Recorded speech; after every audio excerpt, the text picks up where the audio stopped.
I want to extend a warm Illinois College welcome to everyone here for this morning's convocation. We are especially pleased to welcome Illinois' Senior Senator, Richard J. Durbin, to Illinois College to deliver the 15th Phi Alpha Lecture at the college.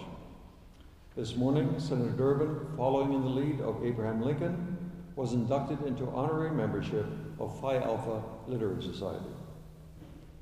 Over the years, many graduates of our small college have gone forth from here to assume positions of national leadership and great public trust. These include a half-dozen governors, 20 members of Congress, the U.S. Congress, and a wartime Secretary of State. In a time when many people appear to be losing faith in government at all levels, Senator Durbin stands out as a contemporary exemplar of honorable, and distinguished public service. He has also been a strong advocate for keeping higher education affordable, both through increased government support and through responsible cost controls on the part of colleges and universities. I now ask Dean of the College, Dr. Elizabeth Tobin, to join me at the podium, and I ask our Faculty Marshal, Dr. Kent Elwood, to bring forward our candidate for the honorary Illinois College degree. Mr. President, upon the recommendation of the faculty and with the authorization of the trustees of Illinois College, I have the honor of presenting to you Richard J. Durbin for the degree of Doctor of Humane Letters. Senator Dick Durbin is the 47th United States Senator from the state of Illinois, the state's senior senator and the convener of Illinois' bipartisan congressional delegation. Senator Durbin also serves as the Assistant Majority Leader, the second highest ranking position in the Senate. Senator Durbin earned his Bachelor of Science degree and his law degree from Georgetown University. He has made his mark in public service. Senator Durbin's signature areas of advocacy and influence have been the improvement of the health of citizens and consumer protection. He was author of legislation to ban smoking on commercial airline flights. He's advocated for policies to prevent harm coming to children from tobacco. Senator Durbin has successfully encouraged legislation for increased federal funding to prevent childhood asthma, to increase immunizations, and to increase funding aimed at preventing AIDS. He's also been a leader in promoting organ and tissue donation. Senator Durbin has supported efforts to improve the delivery of health care for veterans returning to civilian life. In the area of consumer protection, Senator Durbin co-authored a bipartisan bill to strengthen the Food and Drug Administration's oversight of the food supply. He's introduced legislation to require manufacturers to ensure the safety of dietary supplements. Senator Durbin's achievements in the areas of national leadership and public service make him a fitting candidate for an honorary degree from Illinois College.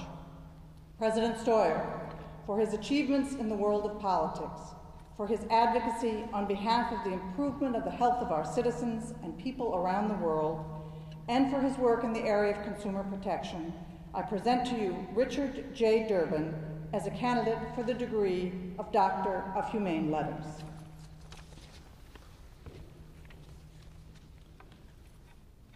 Richard J. Durbin, you have served our great nation with honor and integrity over a distinguished career in public service that spans almost 30 years.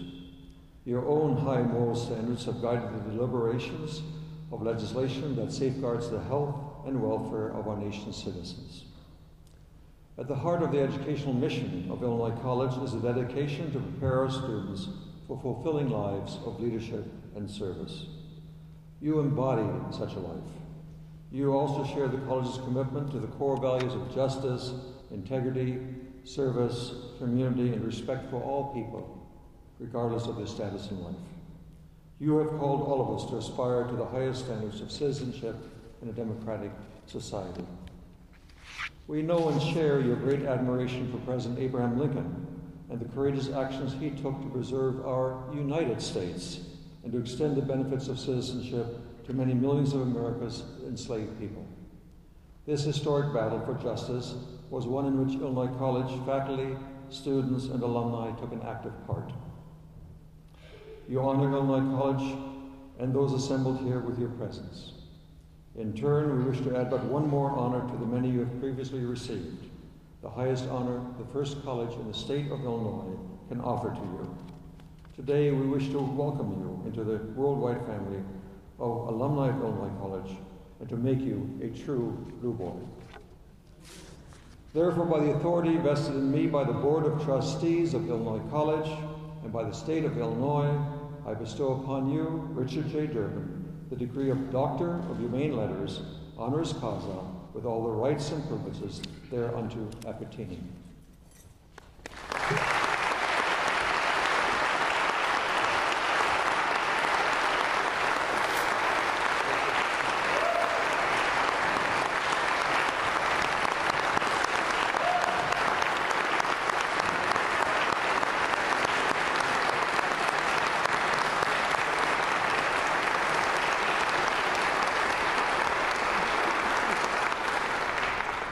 I now invite Senator Durbin's good friend, former United States Representative and Illinois College alumnus and trustee emeritus, Paul Findley, to formally introduce this morning's speaker. Paul.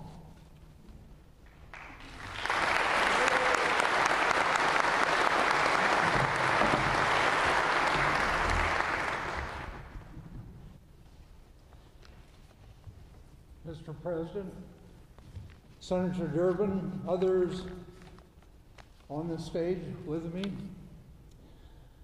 This is a wonderful event, a great day for Illinois College. Now, those in the back 3 rows, I would like to declare a 10-second recess so you can stand up and come forward. I can't see you. My eyesight is so poor I can't see you. So please stand up and come forward. Do me the great favor, okay? There you are. Thank you.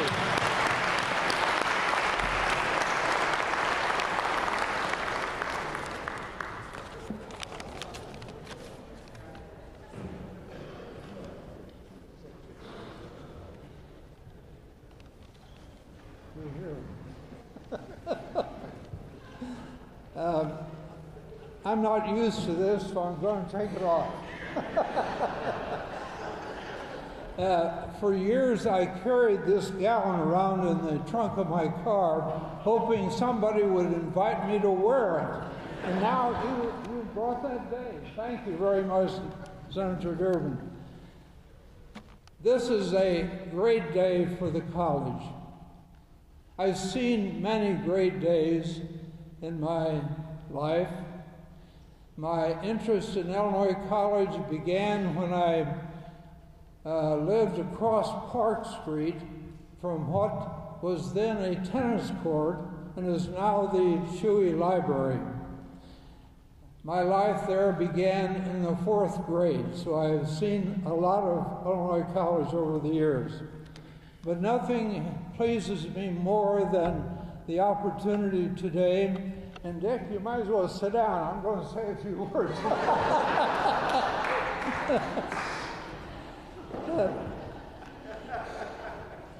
I'd like to call upon Jonathan Kirkman to stand. Jonathan is the new president of Phi Alpha Literary Society.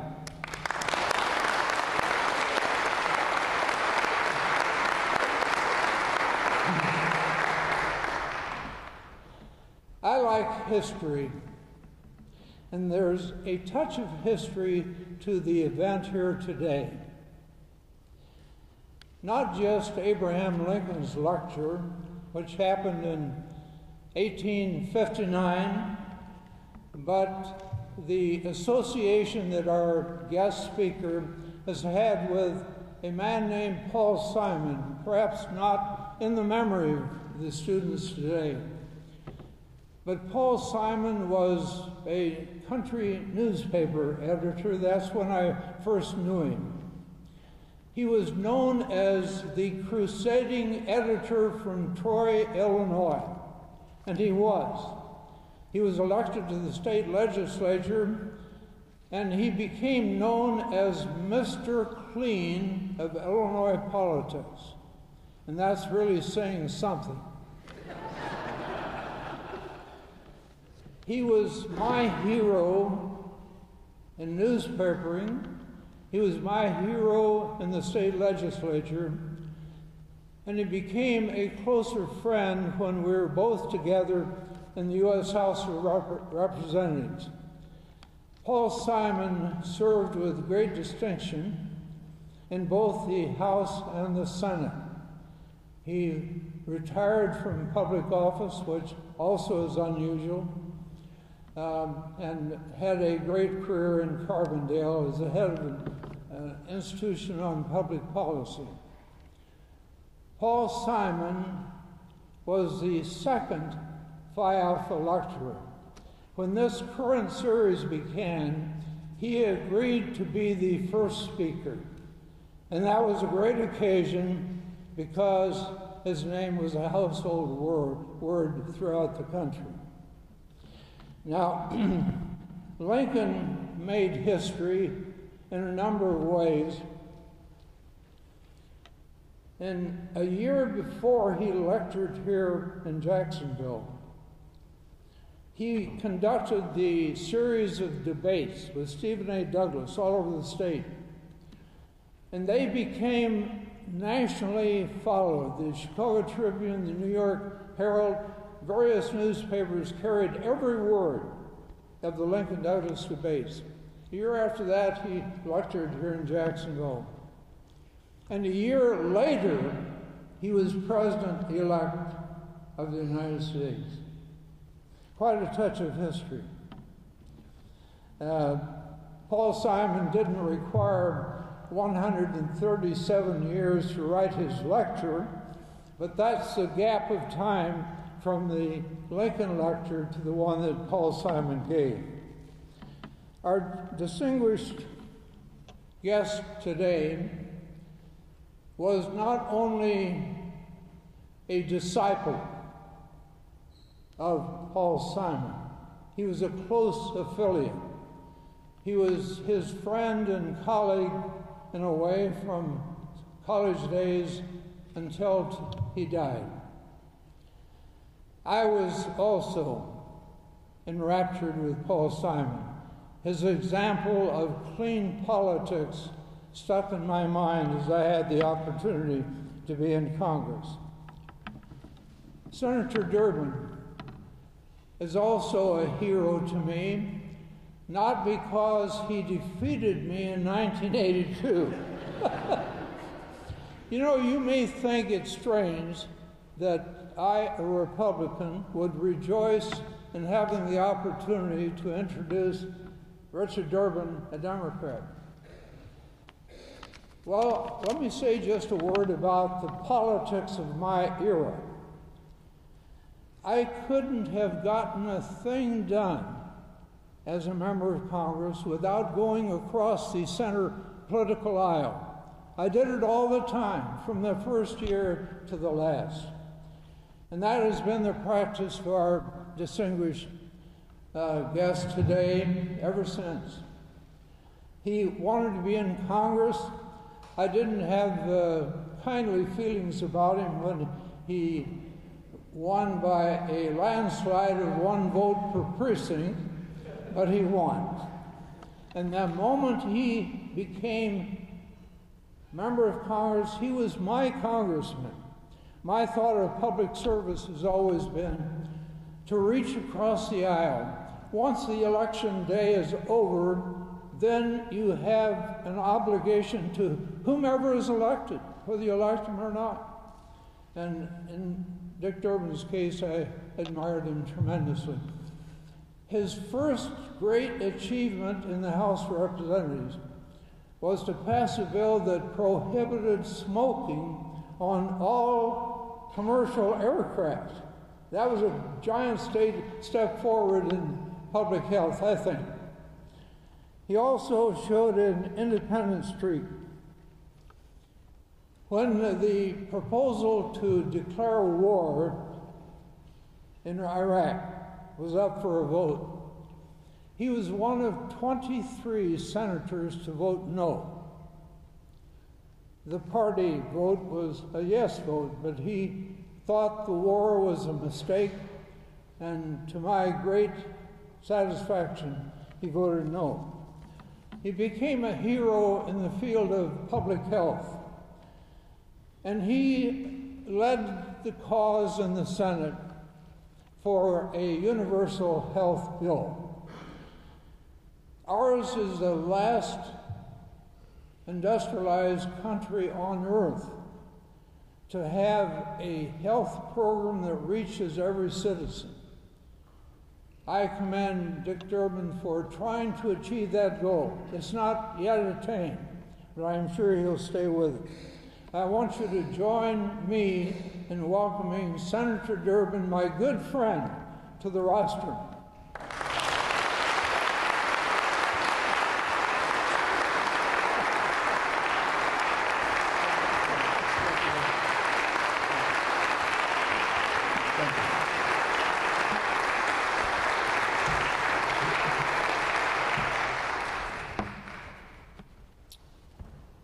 This is a great day in my political career.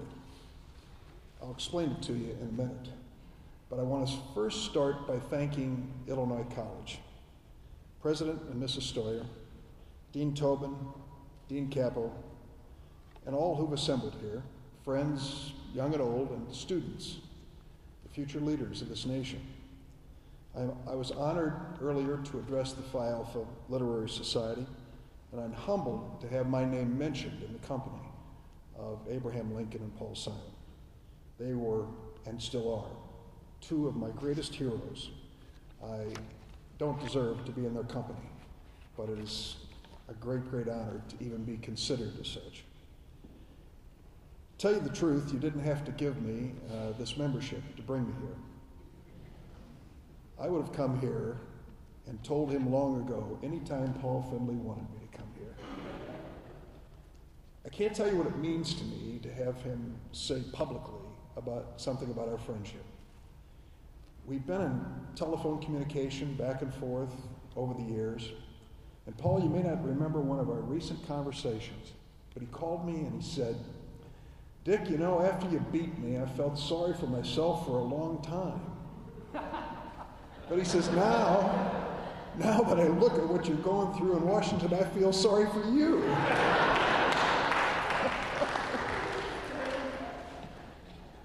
I hope you'll take a moment to reflect on this man and his congressional career. It was so exceptional.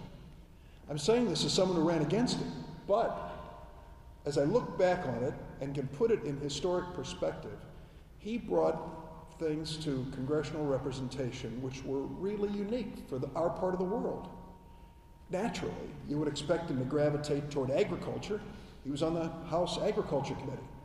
But he took up some of the most complicated issues in agriculture and became the expert.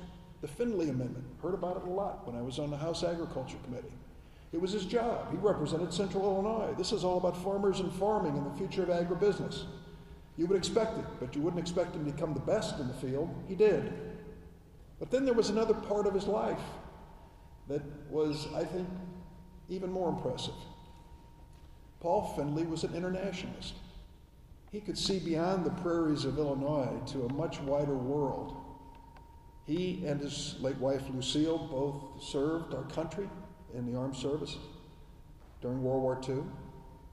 And perhaps that's what sparked his interest in international affairs. But this newspaper publisher from Pittsfield, Illinois, came and talked about global issues. First, a word about Pittsfield. I told him this earlier. When I was a college student, I worked for a man named Paul Douglas. I'll talk about him in a minute. And he sent me out on the road. Paul Douglas was coming in re-election campaign in 1966, running against Chuck Percy, all over downstate. And as a college student, I was traveling the state as his advance man. I didn't know what I was doing. But they told me, they said, go to each town and give them a press release to say Paul Douglas is coming. So I was assigned to go to Pittsfield.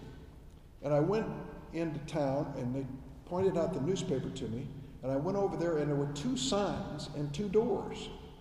And the one sign said the Pittsfield Democrat, and the other sign said the Pike County Republican. You know what door I went into. And then I realized there was no wall between them. They were all this. And Paul was not maybe been the publisher emeritus at that time, but his background in the newspaper business, I'm sure, prepared him for public life. But I was surprised to learn what an internationalist he became. We had an issue in our campaign about the future relationship between Israel and Palestine.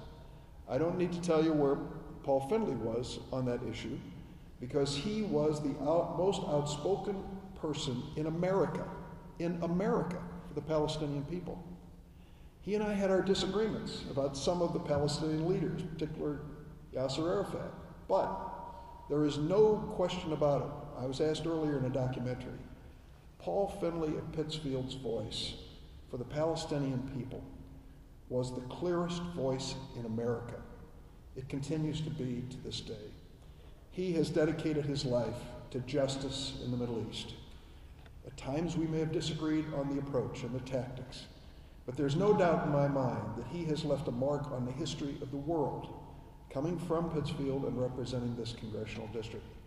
And that's why it's an extraordinary opportunity to be with him today, to be at his alma mater, Illinois College.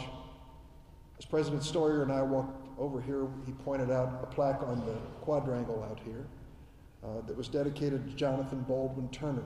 I'm sure most of the students and people from the area know that story. Turner, an abolitionist, social reformer, and English professor here at Illinois College, had an extraordinary idea. His idea was that the United States of America should sponsor colleges all over this new country. He called it the land-grant college system. Along came the man who gave the lecture at Phi Alpha 1 year later as president, Abraham Lincoln, who made it a reality. Turner's vision became land-grant colleges, University of Illinois, Cornell, Rutgers, all over the United States, at least one land-grant college in each state so that they could educate the young people of their state. He had a role, too, which most of you know who go to school here. Mary Turner Carroll, his daughter, remembered that Jonathan Turner had two students, the Green brothers. They were sons of widow from Tallulah. At the end of one term, the brothers went home and found that their widowed mother had hired a hand to work in the field. He was a tall, lanky fellow, and after he ate dinner with them, he asked the boys who were going to the Illinois College what they were studying. And they told him about Turner's course that they were taking here on English grammar. And he asked them if they would explain to him what they were learning. So night after night for weeks, this hired hand would get secondhand an English grammar lesson from these students as given to them by Professor Turner here at Illinois College. Of course, that hired hand was Abraham Lincoln. Years later, when he and Turner got to know one another, Lincoln would say to Jonathan Baldwin Turner, "My only instruction in the English language has been from you." So the legacy of Abraham Lincoln, the great speeches and statements of his lifetime, had their origins in the classroom of this college. I am sure that your wonderful new Kalaf al-Habtour Leadership Center will continue that proud tradition of training leaders for our nation and the world. I've been asked today to talk about something that I know a little bit about, maybe a little more than most, and that is how I got into public service and why I think it's an important calling. I once read a quote from Jim Thompson, former governor of Illinois, and Jim said that when he was a young boy growing up at the kitchen table, he used to say at the age of 7, "Someday I want to be either President of the United States or Chief Justice of the Supreme Court." And I thought about myself, and I remember at the age of 7 saying to my parents at the dinner table, "Someday I would like to own a 2-wheel bicycle." I didn't come to public service or political life with any burning ambition as a kid. I was born and raised in East St. Louis, Illinois. My mother was an immigrant to this country. She came here 101 years ago with my grandmother and her brother and sister from Lithuania. They landed in Baltimore and somehow made it to team up with my grandfather in East St. Louis, Illinois, where there was a Lithuanian settlement. People went to its common church. My father was born on a farm in southern Illinois. He and his family immigrated to East St. Louis, Illinois, when times were tough on the farm. Neither of them had a high school diploma, but they were darn determined that their 3 boys would do better. And it made a big impact on me. I spent my freshman year at St. Louis University and then decided I had to get up and go. I just couldn't commute to school. I had to get up and go. And so I wandered around the library at St. Louis U and picked out college catalogs and eventually found one for Georgetown. Georgetown University School of Foreign Service. I'd never been to Washington. I'd never heard of Georgetown. But it sounded like a great movie, the School of Foreign Service, And so I went home and told my mother that I was interested. And she said, "How are you going to pay for it?" I said, "I've got it all figured out." Boy, was I a good liar in those days. I was hoping I'd get a scholarship and maybe borrow enough money to make it work. And I did. And that's how I ended up where I am today. It was my last semester of my senior year at Georgetown. I was bored stiff, couldn't wait for graduation, and I ended up taking an internship in the office of U.S. Senator Paul Douglas. He took college interns that did just basic office work, with one real difference.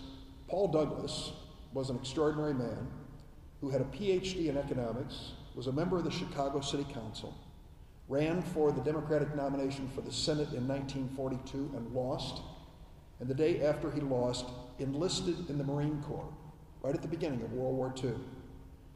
The big difference was Paul Douglas was 50 years old when he enlisted. Went through basic training at Parris Island, ended up in combat in Okinawa, got his left arm all shot up, spent a year in the veterans' hospitals, came out with his arm still there but dangling at his side. He couldn't move it, and he called it his paperweight. He said it really has no value other than to fill a coat sleeve. Douglas also insisted on signing every letter that went out of his office, back in the day when you could. I get 10,000 emails a week, so this is beyond anybody today. So at night at 5 o'clock, Douglas they'd bring all the letters in, set them up on the conference table, and he would read each one of them, correct them, add a note, sign his name. Every letter. Naturally, with one arm, he needed help. That was my job.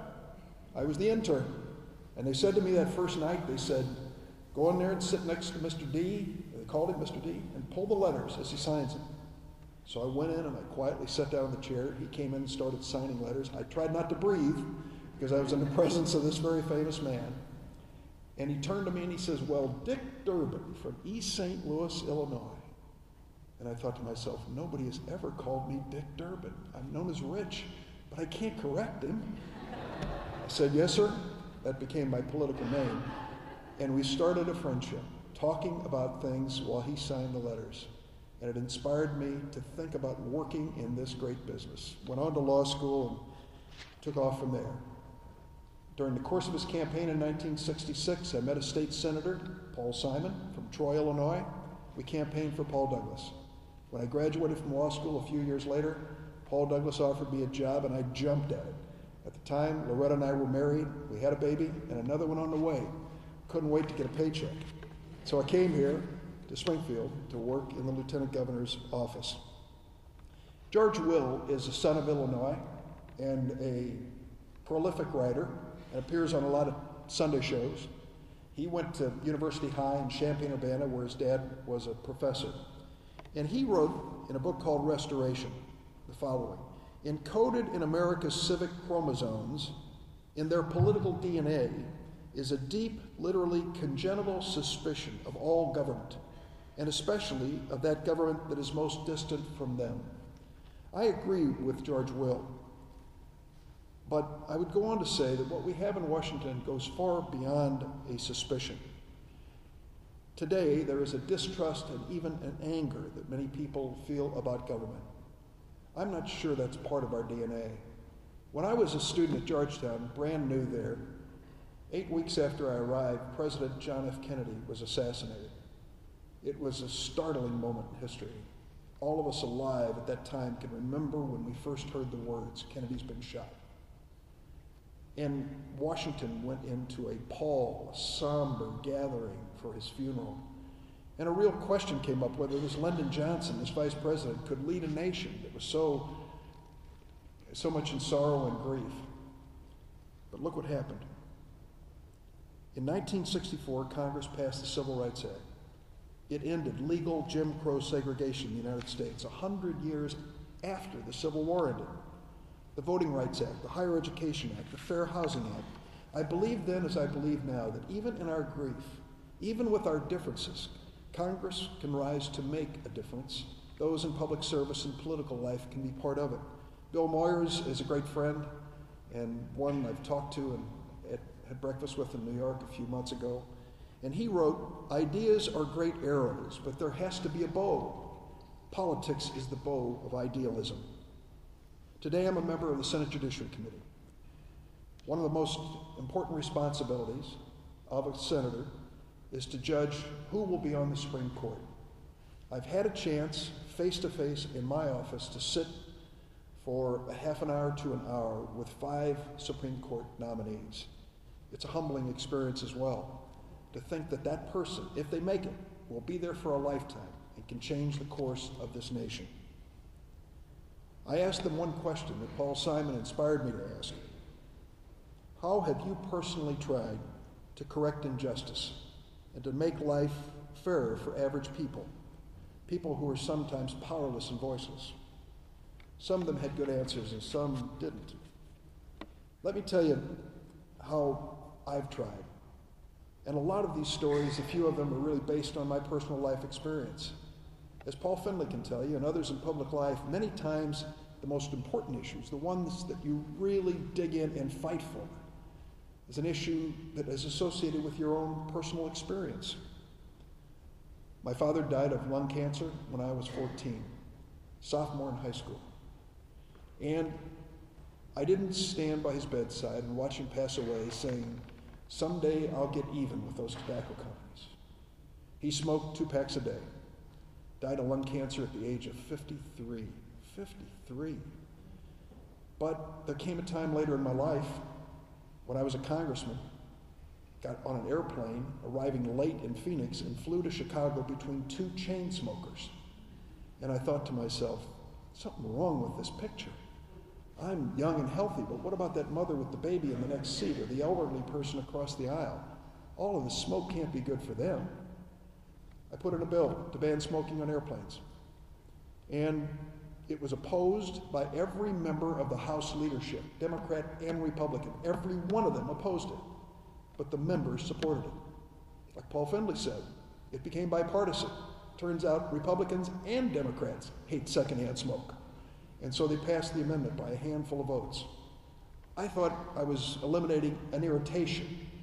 It turned out, if you read the book by Malcolm Gladwell, that it was a tipping point. I didn't even know it at the time. But Americans said, wait a minute, if it's not safe to inhale secondhand smoke on an airplane, why is it safe on a train, on a bus, in a hospital, in an office? Why is it safe anywhere? And the dominoes started to fall. And now we have, even in our own state, laws which basically say you can't smoke in public places except in rare circumstances. I might add, just parenthetically, my wife Loretta, who couldn't be here today, worked with the Illinois Lung Association to get that done. And I've always said to her, my job with airplanes was small compared to your job in Illinois. And she did a great job. But it all started with a life experience of a father who died of lung cancer. One other example, I mentioned to you my mother is an immigrant. I'm proud of that. If you come to my office in Washington, behind on my credenza is my mother's naturalization certificate. She became a citizen at the age of 25 after she was married and had 2 children. And her naturalization certificate with her photograph from East St. Louis sits right behind me. Before she died, I asked her where it was. I'd never seen it. It took her all of about 5 minutes to shuffle off to the bedroom and pull it off a top shelf and bring it in. And I pulled it out of this old brown envelope, the certificate of naturalization where she became a citizen. And a little piece of paper fluttered to the floor. And I went down and picked it up and I said, Mom, what's that? It was a receipt for the filing fee, $2.50. I said, why did you hang on to that? She said, if the government ever came and challenged me, I have proof that I paid the filing fee. So even my great mother could be suspicious of government too. 11 years ago, I got a phone call in my office in Chicago. A woman said, I've got a problem. Maybe Senator Durbin can help. I came to this country from Korea, brought my little girl with me. My wife and I had 3 other children. I became a naturalized citizen, the mother said, and the 3 kids all were born here, so they're citizens. But my daughter has a problem.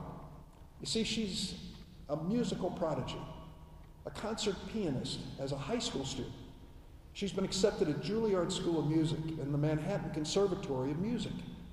And when we went to fill out the application, it said nationality, and I didn't know what to put on there. You see, we never filed any papers for her. We just brought her here. So where do I file the papers? What do I do?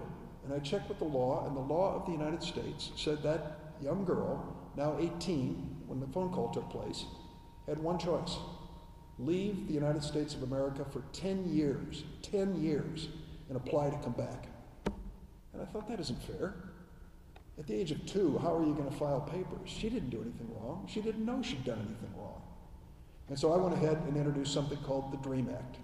And the DREAM Act said if you are a child, an infant brought to this country by parents, you've lived here your whole life, good moral standing, graduate from high school, and either go on to college or enlist in the military, we'll put you on a path to be a citizen. It'll take you some time, 10 years, but you're on your path to be a citizen, the DREAM Act. I can't help but tell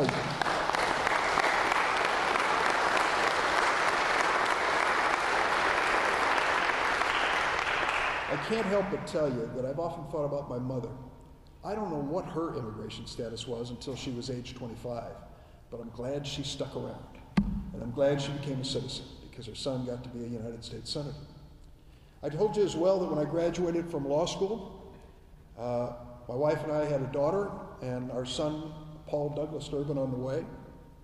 But our little daughter was born with a serious health problem. She had a congenital heart defect. And at the time, I had no health insurance. I was a law student. There I was with a little girl, brand new dad, and a serious health issue. And I used to leave Georgetown Law School classes and go to Children's Hospital with my wife and daughter in Washington, D.C., and sit in the room where all the uninsured people sat. It was crowded. I was one of the few white faces in the room. We waited until our number was called. We saw whichever doctor was next up in the rotation, sometimes a resident, and got a checkup and waited for 3 months to repeat this over and over. If you've ever lived through that experience of not having health insurance and having a sick child, you'll never forget it as long as you live. When the opportunity came for healthcare reform to extend the reach of health insurance to 30 million more Americans, there was no pause or hesitation on my part. I sat in that waiting room. I know what those families are thinking and going through and the pain that they're going through. Another example of a life experience that ended up having an impact on legislation which I've supported. I also want to give you an example which is closer to home to Illinois College. About 22% of your students at Illinois College, President Stoyer, study abroad at some point. You want to boost that number, I understand, to 25. That is outstanding. The average in America is 10% of college students, a given institution, go overseas to study. Only 1% study in nations outside of Western Europe. It's estimated that 95% of the world's population growth in the next 50 years will be outside Europe. So how can America be a force for progress in the world if we don't come to know this world? I mentioned Paul Simon earlier. Here was a man who was dedicated to this notion of students studying overseas. Paul Simon was proud of America, but he used to say, when he saw signs that read, "God bless America," he wished they would read, "God bless America and the rest of the world." After the attacks of 9/11, Paul Simon, before he died, pushed us to create a program to sponsor more and more students to go overseas and learn and study. I carry on pushing that bill. Haven't passed it yet, but I'm going to continue to. Let me talk to you about a downside in public life. Sometimes when you speak out on an issue, you take criticism. Paul Findley spoke out for the Palestinians, and he took criticism from me and from others, but he stood for what he believed. During Abraham Lincoln's one term in the U.S. House, he challenged President Polk for invading Mexico and starting what he thought was an illegal war. As a result of that criticism, they branded him a traitor. The Chicago Times claimed, quote, Lincoln made himself ridiculous and odious in giving aid and comfort to the Mexican enemy. Well, I can tell you, running for public office sometimes means risking losing. Paul Findley lost once, I lost 3 times. We've both known the sting of defeat. It hurts. Another risk is winning, and then not being able to achieve what you'd hoped you might because of gridlock. This is a growing frustration and serious concern, but it doesn't have to be. I recommend a book to you, A. Lincoln, The Crucible of Congress, author Paul Findley. If you haven't read it, you should. It's one of the first scholarly, detailed examinations of Congressman Lincoln. For decades, many people dismissed those 2 years he was in Washington as inconsequential, but Paul Findley saw otherwise, and he wrote that in those years, Abraham Lincoln gained confidence. He worked with prominent leaders in discussion and debate. And I quote, it was in Congress that Lincoln refined his skill in conciliation and compromise. He learned to temper his idealism with pragmatism, to reject unrealistic objectives and settle for steps that were within his reach. That understanding about the need to temper idealism with pragmatism is too rare in politics today, and it troubles me. In 1987, before many were born in this room, President Ronald Reagan went to what was then known as West Germany. It was the middle of the Cold War. Germany had been divided for more than 40 years.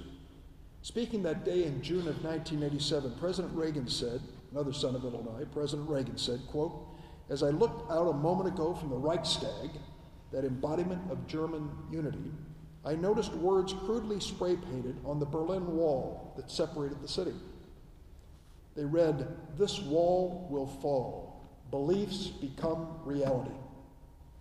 18 months after that speech, the wall came down. 2 years later, the Soviet Union disappeared. So my question to you, as you think about your future and this education and what you'll do with it, if you could take a can of spray paint and mark for extinction some injustice or wrong in America or in the world, what would it be? What change do you want to see while you're alive in this nation, in the world? And more importantly, what are you willing to do about it? Let me leave you with one last thought from a wise man, again from Paul Findley, from his most recent book. We need leaders of undaunted courage and citizens who will participate resolutely in our political system. I cannot imagine a higher calling or more satisfying life than striving for justice in the partisan mainstream. Paul Findley knew that in his career. I have known it in my career. It is an honor to stand here today at his alma mater, at this great college, Illinois College, and to say to you that to be on this stage and have Paul Findley publicly declare that he counts me a friend is even a greater honor than this great Doctor of Humane Letters that I've received. Thank you for having me today at Illinois College.